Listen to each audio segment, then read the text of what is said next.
네, 일본 정부가 라인 야후에서 네이버 지분을 매각하라 이렇게 압박하고 있어서 논란이 되고 있죠. 우리 정부 대처가 좀 너무 미온적인 거 아니냐 이런 비판도 따라붙고 있다고 하는데요. 더불어민주당 이용우 의원을 스튜디오로 모셨습니다. 관련 이야기 좀 집중적으로 나눠보도록 하겠습니다. 어서 오세요. 예, 안녕하세요. 네. 이용우입니다. 이게 이제 그 발단이 개인정보 유출 사건 때문이었다면서요. 근데 개인정보 유출했다고 지분을 정리하라는 게 이게 흔한 경우입니까? 말이 안 되는 거고요. 처음 있는 일일 겁니다. 그래요? 일본 같은 경우 NTT에서 네. 개인정보가 928만 건, 이번 라인 같은 경우 51만 건이거든요. 네. 시정 조치를 했고 요구했고 받아들였습니다. 네. 근데 라인에 대해서만 지분 매각을 고려해라. 상당히 이례적인 일입니다. 근데 아무튼 일본 정부의 해명은 뭐냐면 경영권 등의 관점에서 자본 재검토를 요구하는 것이 아니다라는 건데 이건 무슨 말입니까 이게요? 그 공문, 행정지도 공문이 예. 3월 6일하고 4월 16일 날 있었거든요. 거기에 명확하게 나와 있습니다. 예. 지분 관계의 정리를 포함한 그 개선 조치를 요구한다고 예. 공문에 명확하게 나와 있는데 예. 그 공문하고 다른 이야기하는 건 말이 안 되는 일이죠. 이거 눈 가리고 아웅 아닙니까? 그렇습니다. 이거 총무상인가가 이토 히로부미 손자는 게 맞아요? 뭐 사안의 본질하고는 좀 벗어난 건데요. 예. 사실인 것 같습니다. 근데 그래요? 그게 중요한 게 아니고 예. 일본 정부의 조치들이 예. 법적 근거가 없이 예. 이루어지고 있고 그것이 우리나라 기업의 기본 권리들 이익을 침해하고 있다는 게 이 사건의 본질입니다. 아무튼 그럼 일본 정부의 최종 목표가 뭐라고 보세요? 일본의 경우가 특히 데이터 관련해서 예. 클라우드 서비스나 이런 부분 좀 취약한 부분이 많이 있습니다. 예. 그리고 이 조치가 일종의 경제 안보의 관점에서 접근을 했는데요. 뭐 중국에 대해서 미국이 데이터 처리는 미국 내에서 해야 된다. 위탁하지 말라. 이런 거 있지 않습니까? 바로 경제 안보의 차원입니다. 이게 네. 틱톡 갖고 뭐 하는 것도 그렇죠. 그럴 거고. 근데 경제 안보의 차원으로 되기 위해서는 상대국이 예. 적성국이거나 예. 위협이 되는 국가여야 됩니다. 근데 한일 관계라고 하는 것은 특히 한일 관계가 윤 정부 들어와서 윤 정부가 자랑하듯이 정상화시켰다고 했는데 정상하고 가치 동맹이라는 말까지 써가면서 하는 동맹의 관계라고 격상시키고 있는 관계 속에서 적성국에 해당하는 조치를 했다는 건 말이 안 되는 거죠. 이게 그러니까 그 수출 규제 조치하고 그러면 맥락이 같은 거잖아요. 결국. 그렇죠. 그러니까 이건 굉장히 심각한 게요. 예. 원래 외국과 우리가 협상을 하고 협정을 맺는 이유가 자국민을 보호하고 자국 기업의 이익을 보호하기 위해서 우리 기업들에게 이렇게 해주세요. 예. 라는 협정입니다. 그리고 특히 한일 양자 간 투자 협정에 의하면은 우리나라 기업을 일본 기업과 차별적으로 대우하지 말고 예. 법적 근거를 가지고 조치를 하라. 이게 있습니다. 그런 의미에서 본다면 특히 여기서 주목해야 될 게 ISD입니다. 투자자 국가 소송이거든요. 예. 그 라인이 이제 일본에 투자를 한 거죠. 예. 국가가 조치를 한 것이 법적 근거가 없다면 네이버는 소송을 걸 수가 있습니다. 그럼 네이버는 그런 움직임이 좀 있습니까? 아직까지는 없죠. 이런 조치들이 이제 진행돼서 예. 이제 구체화되기 시작하면 충분히 할 수 있는 사안입니다. 자, 그럼 하나하나 좀 만약에 지분 매각을 받아들이면 네이버는 완전히 그 지배권을 완전히 잃어버리는 겁니까? 50대 50이니까 예. 한 주라도 넘어가면 예. 경영권은 잃어버리냐고 보죠. 그러니까 완전히 그러니까 경영권 박탈이네요. 한마디로 정리하면. 그럴 수 있습니다. 본질은. 예. 그래요? 그러면 근데 지금 네이버가 이거 받아들일 것 같습니까? 어떻게 보십니까? 네이버 입장이 아주 곤란한 입장에 처해져 있습니다. 왜요? 가장 중요한 게 정부가 야 우리나라 기업을 차별적으로 대우하지 말라 이렇게 하면서 강한 목소리를 내줘야 됩니다. 예. 그런데 정부가 뜨뜻미지근한 목소리를 내거든요. 아니 왜 그러는 거예요, 우리 정부는 근데? 이해를 할 수가 없습니다. 정부의 가장 기본적인 요건이 국가라고 하는 것이 자국민 보호, 자국 기업의 보호고 협정에 의해서 그 조치가 있으면 그 조치에 따라서 발언해야 됨에도 불구하고 적절한 발언을 하진 않았거든요. 네. 며칠 전에 과학기술부 차관이 나와서 네, 한마디 했죠. 한마디 한 것들 보면 지분 매각처럼 받아들여진다면 이런 표현을 썼거든요. 근데 전 이해할 수 없는 것이 과기부 차관이 총무성의 행정지도 공문 자체를 읽어봤을까? 읽어본다면 그 구절이 명확하게 나오거든요. 예. 그 구절도 확인 안 하고 아주 소극적인 태도를 보이니까 그리고 네이버에서는 이런 생각이 있는 것 같습니다. 정부가 한일 관계 개선이 굉장히 중요하다고 여기는데 이 문제로 마찰이 있게 된다면 한일 관계 정상화 자체가 무의다 뭐 이런. 무이고 정치적으로 그러니까 기업이 그런 정치적 고려를 할 이유가 없거든요. 그렇죠. 기업은 기업의 이익을 위해서 행사를 하면 되는 거죠. 이익 우선이죠. 이익 우선. 그렇죠. 그것도 행정부의 조치라든지 당국의 조치가 있을 수 있는데 네. 그것도 법에 의해서 예. 명확한 근거를 가져야 됩니다.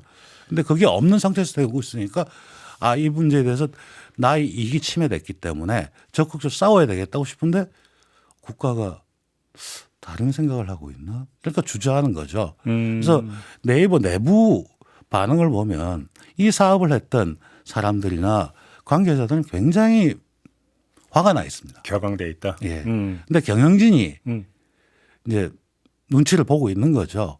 근데 제가 이 사안에서 더 중요하게 여기는 건 네이버 경영진이 그런 행동을 취하는 거 자체도 아주 심각한 법적 문제를 법적 문제가 될 수가 있습니다. 왜냐하면 그렇게 눈치 보다가 배임으로 연결될 수 그렇죠. 있다는 건가요? 왜냐하면 예. 기업 경영진은 기업의 가치를 높이기 위해서 예. 행동을 해야 되고 예. 규정에 따라서 행동을 했어야 되거든요. 이런 조치를 할 수 있다고 돼 있는데 하지 않아서 네이버 주가가 빠지고 네. 주식 주주들한테 피해를 주게 된다면 이건 자본시장법상 배임 소송의 가능성이 그렇죠. 있는 겁니다. 그렇죠, 그렇죠. 그렇기 때문에 네이버 경영진도 아주 적극적인 조치를 해야 되고 그러니까요. 그리고 정부도 이거에 대한 적절한 대응을 정확하게 해줘야 됩니다. 이런 의미에서 또 굉장히 중요하게 여기지는 건 저는 이 사안이 발생됐을 때 당연히 국회 상임위를 열고 현안 질의를 해야 됩니다. 네. 아마 오늘 저희 당 의원들이 네. 상임위를 열자는 기자회견을 하는 것 같습니다. 그랬으면 정부는 나와서 예. 적절하게 해야 됩니다. 특히 이 사안에 대해서는 유승민 의원이나 안철수 의원조차도 말을 하고 있는 사안이거든요. 네네네. 이거는 여야가 따로 없습니다. 그래요. 국가가 존재하는 이유는 바로 이런 점에 있는 거고 혹시 정부 얘기는 좀 안 들어보셨어요? 정부는 말을 안 하려고 하고 있습니다. 그래요. 아까 오면서 들었는데 성 의원 말처럼 예. 기업 간의 문제에 왜 자꾸 정부가 이런 이야기를 하는데 그건 기업의 본질을 어긋난 겁니다. 지난번에 제일모직하고 삼성물산의 론스타 ISDS 같은 경우도 암참이나 상무부 장관이 우리 기업의 이익을 해치는 조치는 해서는 안 된다. 여기서 이제 미국 우리 기업이라는 게 미국 기업인 그렇죠. 거죠. 예. 적절한 그 관료들의 발언이 나오는 거거든요.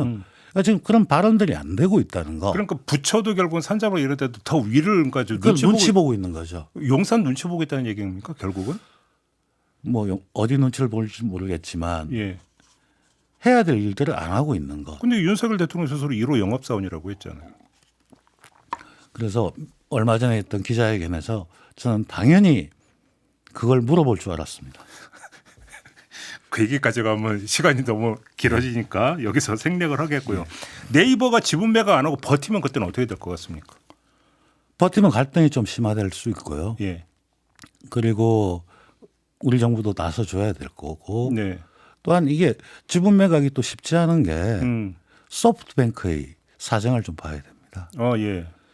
소프트뱅크도 지금 제가 알고 있기는 자금 사정이 그렇게 좋지 않습니다. 아, 그러면 매각을 하면 누군가는 사줘야 되는데. 사야 되는데 살 주체가 현재 소프트뱅크가 거론되고 있는데 네. 소프트뱅크가 비전 펀드라든지 이런 좀 손실이 좀 많이 부분이 나와 있어서 자금력 동원하는 데 한계가 있다. 예, 아마도 쿠팡 지분을 통해서 자금을 많이 회수하긴 하고 했지만 자금력도 문제가 있습니다.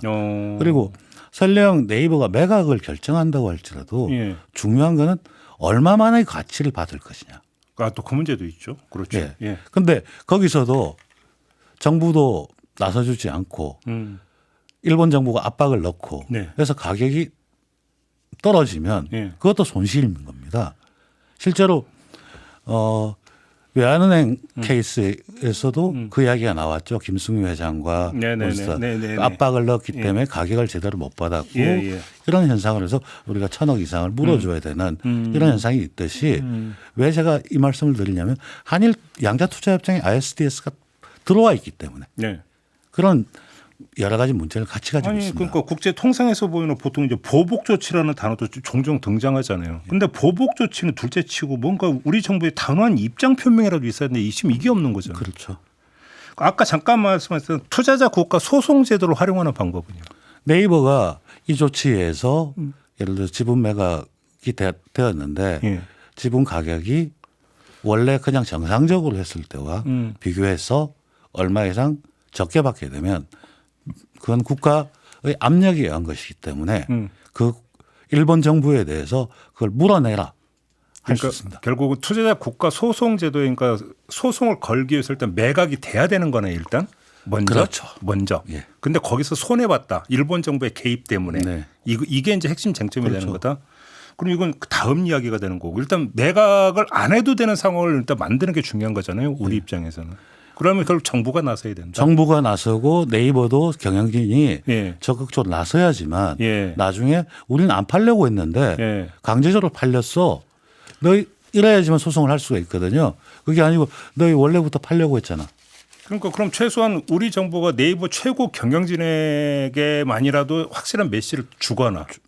예, 경영진뿐만 아니라 그건 대외적으로 해야 되는 그렇죠. 겁니다. 근데 이것도 안 되고 있다는 얘기잖아요. 그렇죠.